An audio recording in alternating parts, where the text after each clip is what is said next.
Esta es una cámara a bordo que no se ve muy a menudo. Un avión de combate aterrizando en un portaaviones en medio del océano. Cuando tu hazaña es tan impresionante que hasta Dios la retrata.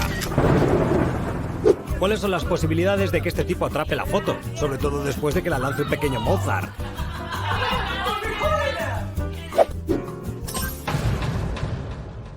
Dos consejos de Akimbo. No conduzcas por el lado equivocado de una autopista y si lo haces, comprueba siempre que no haya un coche de policía justo detrás de ti.